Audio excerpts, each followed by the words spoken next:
Hello gentleman cadets, my name is Aryan और आज आ गया हूँ फिर से आपके लिए नया लेक्चर लेके, जिसमें आज हम पढ़ने जा रहे हैं महाजनपद एंड राइज ऑफ मगधा। तो सबसे पहले आज हम पढ़ेंगे महाजनपद, ठीक है। हम उसमें क्या क्या पढ़ने वाले हैं वो चीजें मैं आपको पहले बता देता हूँ। सबसे पहले हम पढ़ेंगे व्हाट आर महाजनपद, ठीक है। सेकेंड हम पढ़ेंगे factor led to the creation of mahajanapada and third हम पढ़ेंगे features of the mahajanapada, significance of mahajanapada in Indian history. फिर हम पढ़ेंगे causes of decline of mahajanapada. Last में हम पढ़ेंगे what made the Magadha most powerful mahajanapada, ठीक है। सो लेट्स बिगिन, ठीक है। स्टार्ट करने से पहले दो बातें, जो कोई भी एनडीए, सीडीएस, सीएपीएफ या एफकेट के लिए प्रिपेयर कर रहा है उसके लिए वीडियो बहुत इंपॉर्टेंट है। डिस्क्रिप्शन में हमारे टेलीग्राम ग्रुप और आपको पीडीएफ मिल जाएगा, वहां से जाके आप डाउनलोड कर सकते हैं। सो लेट्स बिगिन, ठीक है। देखो, जिन्होंने इससे पहले की मेरी वीडियोस नहीं देखी वो वीडियोस देख सकते हैं। एक छोटा सा रिकैप दिला देता हूं ताकि आप कनेक्ट कर पाओगे महाजनपद से, ठीक है। इससे पहले हमने पढ़ा है लिटर वैदिक फेज। लिटर वैदिक फेज में हमने पढ़ा कि जो सप्त सिंधु वाला एरिया था, बेसिकली जो इंडस वैली वाला एरिया था, वहां से लोग कहां शिफ्ट होते हैं, गैंगेटिक प्लेन्स में। और गैंगेटिक प्लेन्स में ही शुरुआत किन चीजों की होती है, महाजनपद की, जो कितनी है टोटल 16, ठीक है। ये मैंने एक छोटा सा मैप लगा रखा है, ठीक है, जिसमें आप देख सकते हैं इंडिया के बाहर दो हैं, जिसमें कंबोज, गंधार, कुरु, सुरसेना, मत्स्य, पंचाला, कोशाला, मला, काशी, विरजी, अंगा, Magadha, वत्स्य, चित्या, Avanti, आसका। These 16 are the major cities।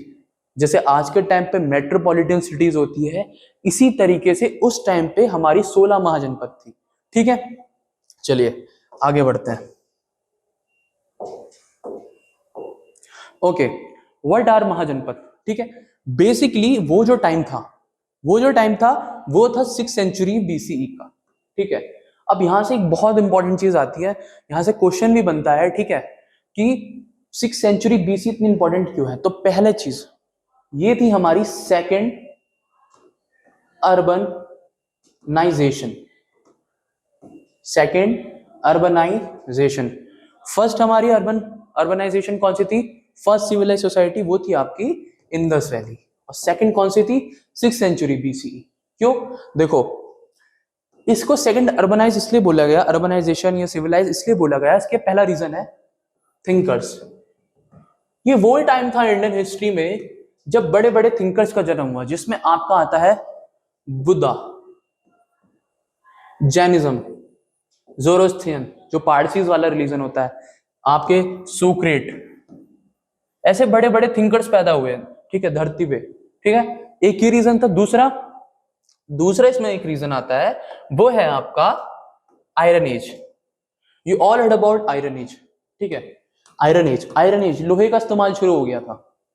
जैसे फर्स्ट अर्बन सिविलाइजेशन में ब्राउन एज थी, इंडस वैली सिविलाइजेशन को ब्राउन एज बोला जाता है, इसी तरीके से 6th सेंचुरी बीसी को क्या बोला गया, आयरन एज, ठीक है। तो एक आपको रेफरेंस दे देता हूं कि महाजनपद और जैनिज्म और Buddhism they both are contemporary to each other, ठीक है, एक दूसरे के क्या है, कंटेम्पररी हैं, ठीक है। और बेसिकली महाजनपद का मतलब क्या होता है, ग्रेट किंगडम्स, जो किसमें पार्ट डिवाइडेड थी, 16, ठीक है। अब इनकी ज्योग्राफिकल लोकेशन, महाजनपद तो बता दिया मैंने क्या है, अब इनकी ज्योग्राफिकल लोकेशन कैसी थी, ठीक है। There were 16 mahajanapada in total which are said to have been located basically in Bihar and UP. मैंने आपको मैप दिखाया था इससे पहले, ठीक है। ये जो मैप है, जस्ट अ सेकेंड ना, ये जो मैप है ये देखिए, एक सेकेंड ना, ये जो मैप है, ठीक है, इसमें हमारी 16 महाजनपद है। और ये आप देख सकते हैं कि यहाँ मेजॉरिटी जो है कहाँ है, गंगा डोब वाले एरिया में, गैंगेटिक प्लेन्स में है। क्यों ऐसा क्यों है कि ज्यादातर महाजनपद जो भी हैं वो आपकी गैंगेटिक वाले एरिया में, गंगा वैली के किनारे बसी। क्योंकि लोग उस टाइम एग्रीकल्चर को अपनी इकोनॉमी में ऐड कर चुके थे। एग्रीकल्चर इकोनॉमी में ऐड होता है तो क्या होता है, एरिया चाहिए है वो जहां सॉयल क्या हो, फर्टाइल हो, ठीक है। तो गैंगेटिक वैली की जो सॉयल थी, जो गैंगेटिक प्लेन्स और वैली मतलब उत्तराखंड और उत्तराखंड वाला एरिया, ठीक है, यहाँ वैली हो गई और ये प्लेन्स हो गए यूपी वाले, ठीक है। वहां का जो सॉयल थी वो क्या थी, बहुत फर्टाइल थी।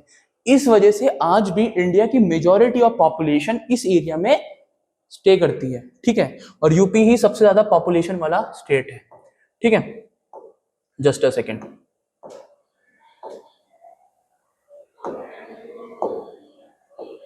ठीक है। सो हाँ, ज्योग्राफिकल लोकेशन कहाँ है सबसे ज्यादा? बिहार और यूपी में। फिर आते हैं टाइप्स ऑफ महाजनपद। देखो टाइप्स ऑफ महाजनपद सबसे इंपॉर्टेंट है, ठीक है।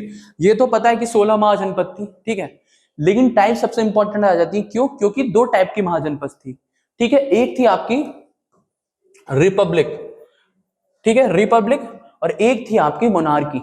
मोनार्की मतलब होता है किंग क्वीन वाला, और रिपब्लिक होती है जहां पर किंग को क्या करा जाता था? इलेक्ट। किंग को क्या करा जाता था? इलेक्ट। और जो रिपब्लिक महाजनपद थी उनको ही बोला गया गानाज और संगास। गानाज और संगास, ये क्वेश्चन बन सकता है आपका, ठीक है। ये बहुत इंपॉर्टेंट क्वेश्चन है, ठीक है। इसके एग्जाम में आने के बहुत ज्यादा चांसेस हैं। क्यों? क्योंकि बहुत यूनिक चीज है, ठीक है। तो जो नॉन मोनार्कल स्टेट थी उन 16 महाजनपद में से, उनको बोला जाता है गानाज और संगास, ठीक है। अब सोर्सेज ऑफ इंफॉर्मेशन पे आते हैं। ये सबसे इंपॉर्टेंट है। देखो हम हिस्ट्री पढ़ रहे हैं, इंडियन हिस्ट्री पढ़ रहे हैं, और इंडियन हिस्ट्री में सबसे इंपॉर्टेंट चीज हो जाती है सोर्सेज, ठीक है। सोर्सेज क्यों? क्योंकि अगर आपको उसके ओरिजिन का पता होगा, जहां से हमें वो इंफॉर्मेशन मिली है, तो वहां से क्वेश्चन आने के ज्यादा चांसेस हो जाते हैं, ठीक है। इसलिए सोर्सेज ऑफ इंफॉर्मेशन जानना बहुत जरूरी है। तो एक बुद्धिस्ट टेक्स्ट स्क्रिप्चर है जिसका नाम है अंगुत्तरा न्यायिका, जो किसका पार्ट है? सूत पिटाका। उसने बता रखा है महाजनपद के सोशल, पॉलिटिकल और इकोनॉमिक कंडीशंस को, ठीक है। तो नाम याद रखना, क्या नाम है? अंगुत्तरा न्यायिका, ठीक है। ये नाम बहुत इंपॉर्टेंट है। जैसे हिंदू धर्म के लिए हमारे वेद, उपनिषद, शास्त्र इंपॉर्टेंट है, इसी तरीके से सूत पिटाका, ये भी बताना जरूरी है मुझे, बुद्धिज्म के लिए बहुत इंपॉर्टेंट है। बेसिकली पिटाका मतलब होता है बास्केट, लकड़ी की बास्केट, ठीक है, जिसके अंदर चीजें डाली जा सके, ठीक है।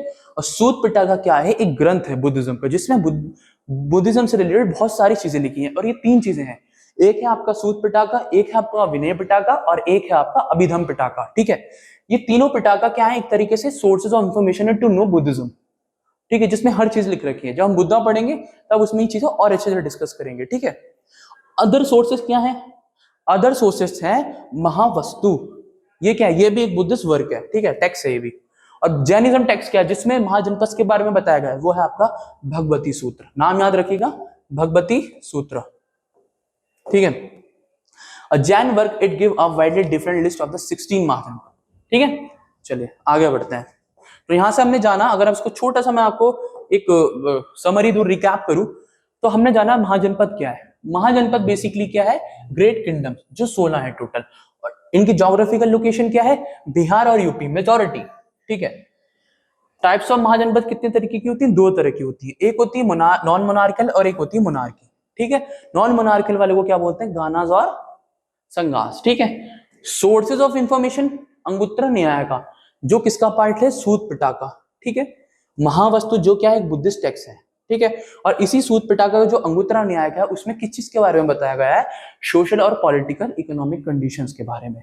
फिर आता है आपका एक भागवती सूत्र, जिसमें महाजनपद का वर्णन है, जो क्या है? जैन वर्क है, जैनिज्म, जो जैनिज्म का ओरिजिन है, ठीक है। तो ये छोटा सा रिकैप था। चलिए आगे बढ़ते हैं नेक्स्ट स्लाइड पे। अब ये 16 महाजनपद, ठीक है। अभी मैंने इमेज इसलिए लगाई क्योंकि ना कई बार क्वेश्चन पूछ लेता है कि कैपिटल से क्वेश्चन पूछ लेता है कि कौशाम्बी कौन सी महाजनपद की कैपिटल थी? तो किसकी कैपिटल थी? वत्स्या, ठीक है। और इसकी मॉडर्न लोकेशन क्या है? इलाहाबाद। क्या है मॉडर्न लोकेशन? इलाहाबाद, ठीक है। तो अंगा चंपा, मगध राजगीर, काशी काशी, कोशाला श्रावस्ती, सर्वसेना मथुरा, पंचाला कुरु, मत्स्य चेदी अवंती, गंधार कंबोज, आसमाका वज्जी और मला, ठीक है। ये सब उनकी कैपिटल और ये उनकी मॉडर्न लोकेशन, जहां जहां वो एरिया कवर करती थी, ठीक है। अब देखो तुम लोगों का एक क्वेश्चन हो सकता है कि सर 16 महाजनपद तो आपने हमें बता दी, लेकिन आपने हमें एक चीज नहीं बताई। वो क्या? वो ये चीज कि हम इनको याद कैसे करें, क्योंकि देखो ये चीजें याद ही करनी पड़ेंगी आपको। 16 महाजनपद आपको याद ही करनी पड़ेंगे, ठीक है। अब मैं आपको याद करने का तरीका बताता हूं। वापस फर्स्ट पेज पे आते हैं, ठीक है। देखो दो तरीके हैं, या तो इनके वर्ड्स लिख के याद कर लो, कि जैसे सारी महाजनपद लिखी, ठीक है, और उनके जो पहले पहले वर्ड्स हैं, अगर वहां कोई वर्ड्स बन रहा है, जैसे मान लो के जी के पी, ऐसे करके चार चार करके तोड़ तोड़ के याद कर लो, मैं ऐसे याद करता था, ठीक है। और फिर इसमें एक और चीज आ जाती है, वो आती है, या ऐसे याद कर लो कि इंडिया के बाहर कौन कौन सी थी। पहले तो इंडिया देखो, फिर देखो बाहर, बाहर कौन कौन सी थी। एक थी आपकी कंबोजा, गंधार, और यहां आ जाती है आपकी दो, मला, ठीक है, कोशाला, ठीक है। ये चार क्या थी, बाहर थी। दो नेपाल में थी, ये कहां थी, ये थी पाकिस्तान और अफगानिस्तान में, ठीक है। बाकी इंडिया की पंचला, कुरु, सुरसेना, मत्स्य, और सबसे साउथ में कौन सी थी, असाका। ऐसे करके याद रखोगे ना तो इजी होगा। चीजें अगर ऑर्गेनाइज करके करोगे तो चीजें याद हो जाती हैं, rather than रटने के बजाय, ठीक है। तो रटना मत। चलो आगे बढ़ते हैं, ये मैंने बता दिया। अब आते हैं फैक्टर्स पे। What factor led to the creation of महाजनपद? क्या फैक्टर थे जिसने हेल्प करी किसकी क्रिएशन करने में, किसकी, महाजनपद की? तो सबसे पहला फैक्टर आता है आपका लिटर वैदिक फेज। लिटर वैदिक फेज, जैसा कि मैंने आपको पढ़ाया लिटर वैदिक फेज वाली लेक्चर में, वो देखना अगर जिसने नहीं देखा, ठीक है, यहाँ पर आपको आ रहा होगा, ठीक है। लिटर वैदिक पीरियड क्या था? लिटर वैदिक पीरियड बहुत इंपॉर्टेंट था। क्यों? क्योंकि इस टाइम एक बहुत बड़ी इंपॉर्टेंट चीज हुई थी, लोग माइग्रेट करना शुरू कर दिया था। लोगों ने माइग्रेशन शुरू करा ईस्ट की तरफ, ठीक है, ईस्ट की तरफ। पहले वो किस तरफ थे, वेस्ट की तरफ, जो हमारा इंदस वाला एरिया है, ठीक है। और वो किस तरफ चले गए बाद में, ईस्ट, मतलब गैंगेटिक प्लेन्स में, ठीक है। इससे क्या होता है, ट्राइबल पॉलिटी, ठीक है, ट्राइब्स थे, क्लेन्स थे, उनका क्या शुरुआत होती है, ठीक है। तो यहीं पर आ जाता है सेटलमेंट ऑफ ट्राइब्स। ये छोटी छोटी ट्राइब मिलकर बनाती है जनपद, और इन जनपद को मिला के क्या बन जाता है, महाजनपद, ठीक है। आगे पढ़ेंगे, ठीक है। देखो यहाँ लिखा भी है, the loyalty of the people shifted from जन मतलब क्लैन और ट्राइब, और जन यूज होता है इंसानों के लिए, जैसा बोलते हैं नहीं, जन सेवा, ठीक है, जन सेवा कर रहे हैं हम तो, ठीक है, टू जनपद, टेरिटरी, ठीक है। नेक्स्ट चीज, नेक्स्ट आता है आपका न्यू एग्रीकल्चर टूल्स, ठीक है, न्यू एग्रीकल्चरल टूल्स। अब देखो, हमने लिटर वैदिक फेज में पढ़ा कि जो एग्रीकल्चर था वो हमेशा सेकंड ऑक्यूपेशन रहा, जो हमने वैदिक एज में पढ़ा, ठीक है। एग्रीकल्चर क्या था, सेकंड ऑक्यूपेशन था। लोग जितना उगाते थे उतना क्या कंज्यूम कर लेते थे। लेकिन इस टाइम क्या हुआ, जो एग्रीकल्चर था, ठीक है, वो कंजप्शन के अलावा क्या होता था, प्रोड्यूस करने लगे, किसके लिए, लोगों को देने के लिए, ट्रेड के लिए, व्यापार के लिए, ठीक है। और एग्रीकल्चर उभर के क्या आया, एक नया ऑक्यूपेशन, ठीक है। अब देखो next point, the king was the sovereign ruler. मैंने बताया दो तरह की महाजनपद थी, मोनार्की एंड नॉन मोनार्की। तो जो किंग होता था इनका, वो क्या होता था, सोवरेन रूलर। सोवरेन मतलब इंडिपेंडेंट समझ लो, जिसपे ना कोई राज कर सकता है, ना उसको कोई ऑर्डर दे सकता है, ठीक है, इसकी बात हो रही है, ठीक है। अब ट्रांजिशन फ्रॉम जनपद टू महाजनपद, ठीक है, जनपद टू महाजनपद, मीनिंग क्या है इसका? Janapada literally mean the place where the tribe set its foods upon the janapada found with one another to resource and political dominance, ठीक है। देखो वही चीज आ गई कि जनपद लिटरली मीन्स अ प्लेस जहां पर ट्राइब्स रहती हैं, कई सारी ट्राइब्स रहती हैं, ठीक है। उन कई सारी ट्राइब्स को मिलकर क्या बनता है, जनपद, और कई सारी जनपद को मिलकर क्या बनता है, महाजनपद। वो एक दूसरे से लड़ते थे, किसको, डोमिनेट करने के लिए, पॉलिटिकल डोमिनेट करने के लिए। और इसी को क्या बोला गया, ट्रांजिशन फेज। मतलब ये मान के चलो कि लोगों के अंदर इच्छाएं होती थी, वो होते नहीं कि जिज्ञासा ही जननी है वाला जो कॉन्सेप्ट चलता है, वो बात हो रही है यहाँ पर, ठीक है। नेक्स्ट आता है आपका पॉलिटिकल रिवैलरी, ठीक है, एक सीन इसको मिटा देता हूं। नेक्स्ट आता है आपका पॉलिटिकल रिवैलरी, ठीक है। Some janapadas extend their territory and brought various janas within their jurisdiction, such as janapada grew into महाजनपद। देखो कई सारा ऐसा होता था कि पॉलिटिकल रिवैलरी होती है। रिवैलरी मतलब क्या होता है, लड़ाई एक तरीके से। तो पॉलिटिकल रिवैलरी होती थी, कई सारी जनपद क्या करती थी, आपस में मिलती थी, ठीक है। और उससे क्या ओरिजिनेट होता था, महाजनपद, ठीक है। Mahajanapada represented the emergence of the territorial kingdom. Mahajanapada किसको रिप्रेजेंट करती थी, टेरिटरी को, टेरिटरी किंगडम्स को, ठीक है। And the king had the government aided by the central administration. देखो ये बहुत इंपॉर्टेंट चीज है, यहां बहुत इंपॉर्टेंट चीज आ जाती है, वो है आपका centralize administration. Basically centralize administration क्या होता है, जहां से एक पर्टिकुलर एरिया से पूरे उस एरिया की क्या एडमिनिस्ट्रेशन को कंट्रोल करा जाता है। अगर मैं आपको एग्जांपल दूं, आज का एग्जांपल हो गया आपका जैसे आज हमारी गवर्नमेंट है, कहाँ से ऑपरेट करती है? दिल्ली से ऑपरेट करती है, जो हमारी सेंट्रल गवर्नमेंट है, ठीक है, और उसी से पूरा देश चलता है। तो ये मान के चलो जो उस टाइम जो कॉन्सेप्ट था वो आज भी फॉलो होता है। जैसा आज का सेंट्रल एडमिनिस्ट्रेशन है, ठीक है, पहले सेंटर है, फिर उसको डिवाइड कर रखा है, कैबिनेट्स मंत्री हैं उनके, ठीक है, उनके अंदर सेक्रेटरीज हैं, फिर छोटी छोटी स्टेट्स हैं, ठीक है। तो उस टाइम पे ये सेंट्रल एडमिनिस्ट्रेशन शुरू हो गया था, ठीक है, समझ में आया? चलो आगे बढ़ते हैं। What are the features of the mahajanapada, ये बहुत इंपॉर्टेंट है, ठीक है। Mahajanapada are classified as a gana sangha and chiefdom based on the nature of the polity, सारा पॉलिटी पर डिपेंड था, ठीक है। और गाना जो संगा बोला जाता है, मैंने आपको पहले ही बता चुका है। अब आता है सबसे इंपॉर्टेंट, देखो किसी भी चीज को समझने के लिए उसका एडमिनिस्ट्रेशन समझना बहुत जरूरी है। अगर आपको उसका एडमिनिस्ट्रेशन पता है, उससे आप आइडिया लगा सकते हो कि वो चीज कितनी इंपॉर्टेंट है। तो महाजनपद और जो अंपायर वाला है, डायनेस्टी वाला जो कॉन्सेप्ट हम आगे पढ़ेंगे, जिसमें आपके हरियाणा का डायनेस्टी एंड ऑल पढ़ता है, उनका जो एडमिनिस्ट्रेशन था स्पेशली मॉडर्न डायनेस्टी का, वो बहुत इंपॉर्टेंट है। वो आज भी हम कई चीजें फॉलो करते हैं, ठीक है। तो आज का इस टाइम का जो एडमिनिस्ट्रेशन था, इसमें क्या इंपॉर्टेंट चीज थी? देखो, जो किंग होता था उसको सपोर्ट कौन करता था? उसके काउंसिल ऑफ मिनिस्टर्स। जैसे आज के टाइम पे हमारे जो प्रधानमंत्री हैं, ठीक है, उनके भी काउंसिल ऑफ मिनिस्टर्स होते हैं। कोई भी राजा कभी अकेला नहीं चल सकता, ये बात याद रखना, ठीक है। हर राजा के एडवाइजर्स होंगे, मिनिस्टर्स होंगे, पर्टिकुलर चीजों के लिए अलॉटेड होंगे। इसी तरीके से कई सारे क्या सेवरल डिपार्टमेंट्स थे, जैसे इसमें आपका फाइनेंस आ गया, आज भी फाइनेंस है, ठीक है, जैसे डिफेंस आ गया, जस्टिस आ गया, इस तरह की चीजें, ठीक है। In the mahajanapada the basic unit of settlement was grama. देखो, महाजनपद में जो बेसिक, जैसे आज के टाइम पे गांव होता है ना, ग्रास रूट लेवल जहां पंचायत लगती, इसी तरीके से जो महाजनपद का जो बेसिक पॉइंट था वो क्या था? जो सेटलमेंट थी वो क्या थी? ग्राम, जिसको बोला जाता था विलेज। और जब दो विलेज मतलब दो ग्राम आपस में मिलते थे, वो क्या बन जाता था? संग्राम। आपने सुना भी होगा, गांव में कभी चलता था कि संग्राम हो रहा है, लड़ाई हो रही है, ठीक है। तो यहां वो चीज आ जाती है। Leaders of the village were called gamini. जो विलेज का लीडर होता था उसे बोलते थे gamini. And the gamini are also referred to us as a soldier, elephant and horse trainers, और या स्टेज मैनेजर। जो गांव का हेड होता था, या तो वो सोल्जर भी हो सकता है, वो एलिफेंट और हाउस ट्रेनर भी हो सकता है, और क्या होता है? स्टेज मैनेजर भी हो सकता है, ठीक है। And the kingdom had a well defined system of taxation. देखो, एक चीज बहुत इंटरेस्टिंग बताना चाहता हूं, टैक्सेशन सिस्टम बहुत आगे आ गया था। टैक्सेशन सिस्टम की स्टार्टिंग हो चुकी थी, ठीक है, ठीक है, टैक्सेशन सिस्टम स्टार्ट हो गया था। और अब आता है एडमिनिस्ट्रेशन इन गानास और संघास। अब गानास और संघास क्या है? Non non monarchy, non monarchial states, ठीक है। गानास और संघास क्या है? Non monarchial states. Non monarchial state जो होती थी, जो महाजनपद होती थी, उनके लिए वर्ड यूज करा जाता था गानास और संघास, जस्टिस, ठीक है।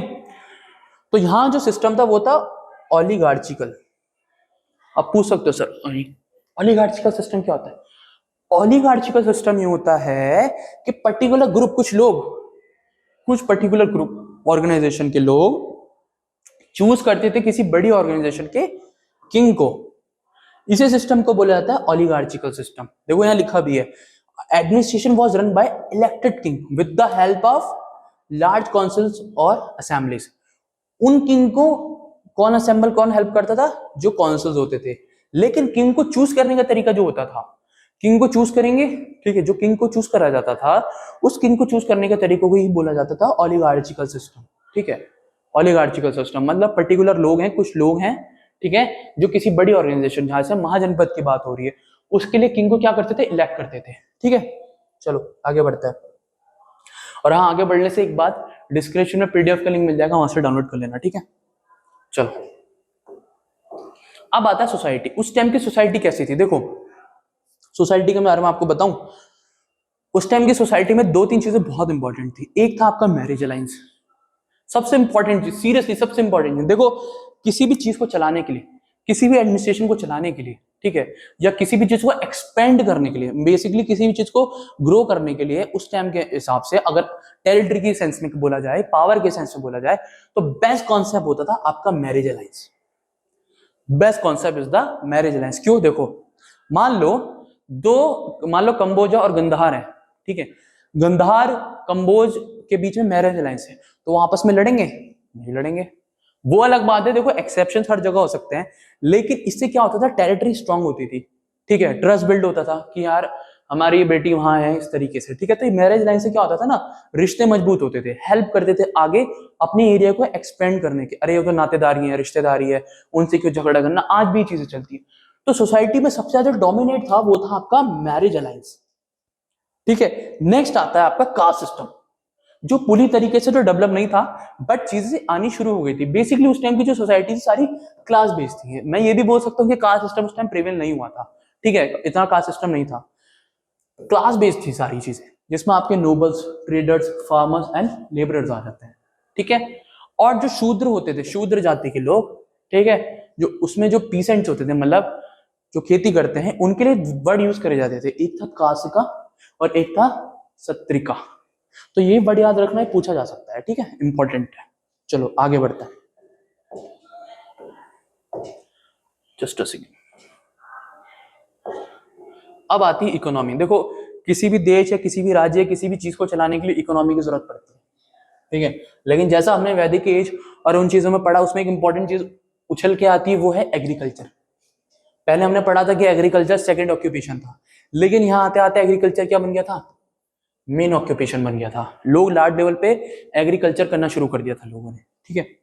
ट्रेड एंड कॉमर्स बहुत फ्लोरिश हो रहा था, ठीक है, इसी के लिए लोगों ने ट्रेड रूट्स बनाए, ट्रेड रूट्स बनाने शुरू हो गए थे, जिसमें उस टाइम पे एक उत्तरापथ करके एक रूट था, ठीक है, जो आपका शुरू होता था कहां से, राजगीर और ये मगध वाले एरिया से तक्षशिला तक, जिसको बाद में जाके क्या बोला गया, सिल्क रूट, ठीक है। कॉइनेज, कॉइनेज देखो, कॉइनेज बहुत इंपॉर्टेंट है, कॉइनेज मिंट होने शुरू हुए थे। इससे पहले कॉइनेज थी नहीं, क्योंकि आयरन एज थी नहीं। आयरन एज जब से आई तब से क्या शुरू हो गया, कॉइनेज, ठीक है। तो देखो ये मैंने फोटो लगाई है ताकि आप समझ सको, ठीक है, ये है कॉइनेज की फोटो, ठीक है। अब इस पे जो ये आकृतियां बनी है ना, इसी को बोला जाता है पंचमार्क कॉइन्स। और ऐसा माना जाता है, और ऐसा माना नहीं जाता, ऐसा है कि ये सबसे पहले चलने शुरू हुए थे और सबसे लंबे टाइम तक चले थे, एटलीस्ट 500 साल, ठीक है। पंचमार्क कॉइन्स, पंचमार्क कॉइन्स में ना बेसिकली ये होता है कि इन पे इंप्रेशन करा जाता है, किसी एनिमल का या कोई आकृति दे देंगे, किसी वेपन की आकृति दे देंगे, इस तरह की कॉइन्स चलने शुरू हो गए थे। देखो यहाँ लिखा भी है, the coins were known as punchmark coins because they were stamped with a series of symbols. कई सारे सीरीज ऑफ सिंबल्स होती थी, डॉट्स होते थे, इस तरह की कई सारी चीजें होती थी, ठीक है। The coins were generally made of silver और copper and they were often stamped with the symbol and inscription and they reflected the political and cultural। देखो किसी भी जगह से, देखो आज के जो हमारे कॉइन होते हैं, अगर मेरे पास कॉइन हो, ठीक है, अभी है नहीं, एक सेकंड, जस्ट अ मिनट। देखो अगर मेरे पास कॉइन हो, ठीक है, हाँ, देखो दिख नहीं रहा होगा कैमरे में, लेकिन जैसे ये आज का कॉइन है, देखो मैं कैमरे के पास आके दिखाता हूँ, ये 5 रुपए का कॉइन है, ठीक है। इस पर आपको क्या दिख रहा है, इस पर आपको दिख रहा है, ठीक है, ये देखो बन रखा है, ये हमारे कल्चर को शो करता था, हमारी आइडेंटिटी को शो करता था, ठीक है। तो यहां पर ये चीजें थी, पॉलिटिकल और कल्चर आइडेंटिटी। कॉइन जो होते थे, करेंसी जो होती है, वो उस देश की रिप्रेजेंटेशन को शो करती है, ठीक है, समझ में आया। तो यहां वही चीज आ जाती है। चलो आगे बढ़ते हैं। अब आता है रिलीजन। रिलीजन, जिस सोसाइटी में हम रह रहे होते हैं उसके रिलीजन को जानना बहुत जरूरत होती है, ताकि हमें उससे ये पता चल सके कि उस टाइम के लोग कौन सा रिलीजन फॉलो करते थे। देखो हिंदुइज्म तो था ही, क्योंकि हम ऋग वैदिक फेज पढ़ के आ रहे हैं, लेकिन 2 रिलीजन बहुत ज्यादा फ्लोरिश हो रहे थे, एक था आपका बुद्धिज्म और एक था आपका जैनिज्म, ठीक है। रिलीजियस डाइवर्सिटी हो रही थी, और उससे भी इंपॉर्टेंट चीज हो रही थी, किंग पैट्रोनाइज रिलीजन। मतलब कई सारे किंग थे, ठीक है, मैंने बताया कंटेम्प्रेरी थे, कई सारे किंग थे जो रिलीजन्स को अपना रहे थे दूसरे, ठीक है। एग्जांपल अगर मैं आपके दूं, बिंबिसार, अजात शत्रु, ठीक है, और चंद्रगुप्त मौर्य में, मौर्यन डायनेस्टी के चंद्रगुप्त मौर्य, उन्होंने कौन सा रिलीजन को अपनाया था, उन्होंने अपनाया था जैनिज्म। इस तरीके से तो जो किंग्स द्वारा पैट्रनाइज हो रहा था, मतलब उसके लिए फंड आ रहे हैं, उसके लिए चीजें बन रही इस तरीके से, तो वो चीजें होनी शुरू हुई थी। तो बेसिकली रिलीजन तो था ही, लेकिन डाइवर्सिटी आ गई थी रिलीजन में, 2 नए रिलीजन का